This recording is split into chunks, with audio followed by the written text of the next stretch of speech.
আমি হ্যামাকের জন্য যে 400 কেজি দড়ির অর্ডার দিয়েছিলাম তার দ্বিতীয় চালানটি আজকে চলে এসেছে। প্রথম চালানটি আমি ঢাকাতে নিয়েছিলাম ডেলিভারি, কারণ তখন আমি বোনের বাসায় থাকতাম ঢাকাতে, আর সেখান থেকে হ্যামাকগুলো তৈরি করতাম। আর দ্বিতীয় চালানটি গাজীপুরে নিয়ে এসেছি, কারণ এখান থেকে আমার হ্যামাক বানাতে অনেক সুবিধা হয়। আর এখানে আমার সাথে আরো একজন হ্যামাক বানায়, আমি চলে যাওয়ার কারণে তার আসলে কাজটা পুরোপুরি বন্ধ হয়ে গেছে, কারণ সে পুরো হ্যামাক বানাতে পারে না। সে মূলত আমার আন্ডারে হ্যামাক বানাতো কর্মচারী হিসাবে, সহকর্মী। তো আমি অনেকদিন ধরে চেষ্টা করতেছি যে বিজনেসটাকে প্রাতিষ্ঠানিক একটা রূপ দেবো, কিন্তু আসলে অনেক ঝামেলার কারণে হয়ে উঠতেছে না। আবার এদিকে যে কাউকে দিয়ে হ্যামাক বানানো যায় না, কারণ এর আগে আমি কয়েকজনকে নিয়ে দেখেছি তারা নিজেদের মতো বানায়। এদিকে হ্যামাকটা ভালো হলো কি খারাপ হলো সেদিকে তারা বিচার বিশ্লেষণ করে না। তারা কোনো রকম হ্যামাকটা বানিয়ে ছাড়তে পারলে তারা মনে হয় বেঁচে গেল, কারণ একটা হ্যামাক বানাতে হলে অনেক কিছু লক্ষ্য রাখা লাগে।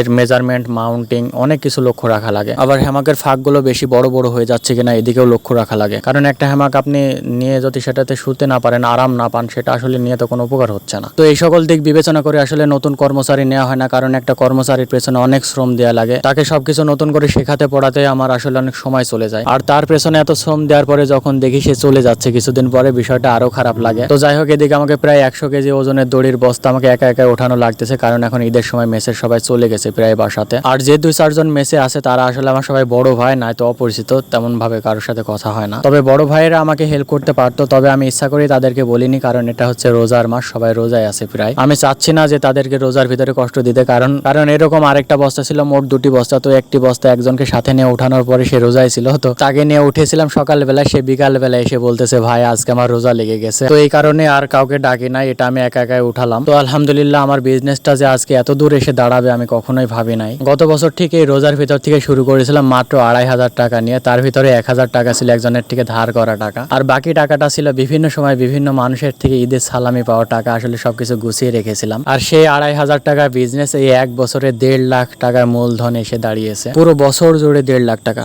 এটা আসলে খুব একটা বেশি না, কিন্তু এটা আসলে আমার কাছে অনেক কিছু, কারণ এটার জন্য আমি আমার পরিবারের কারোর কাছে কোনো সাহায্য নেইনি। আমি পুরো নিজের মেধা, শ্রম এবং আপনাদের ভালোবাসা দিয়ে এটা করতে পেরেছি। আর এটার জন্য আমি আল্লাহ তাআলার কাছে আমি হাজার হাজার শুকরিয়া জ্ঞাপন করতেছি, কারণ আমি একটা সময় খুবই ডিপ্রেশনে থাকতাম শুধুমাত্র এই টাকার জন্য। আপনারা আমার ভিডিও যারা প্রথম থেকে দেখেছেন তারা অবশ্যই জানেন যে আমি কোথা থেকে উঠে এসেছি আজকে এই পর্যায়ে। তো যাই হোক, আমার পেছনের কথাগুলো আর বলছি না, কারণ অনেক নতুন নতুন ভিউয়ার আমার ভিডিও দেখেন, অনেক নতুন নতুন ফলোয়ার আসেন, যারা আমার অতীতের ভিডিওগুলো না দেখে আমার মাঝখান থেকে ভিডিওগুলো দেখে, তার কারণে হয়তোবা অনেকে মনে করেন শুধুমাত্র আমার গল্প বলি, বানানো গল্প। আসলে আমার জীবনে কোনো বানানো গল্প আমি বলি না, আমি যা কিছু বলি সব কিছু সত্য বলি, আর যতটা পারি ততটা কম ভিডিও দেওয়ার চেষ্টা করি। আর এই ভিডিও যদি না দিয়ে আমার যদি কোনো রিজিকের যদি ব্যবস্থা হতো, তাহলে আমি কোনো ধরনেরই ভিডিও বানাতাম না।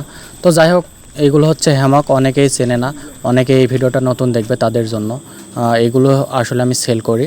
তো আপনাদের ভালো লাগলে আপনারা নিতে পারেন আমার কাছ থেকে। তো সবশেষে সবাই ভালো থাকবেন, ধন্যবাদ।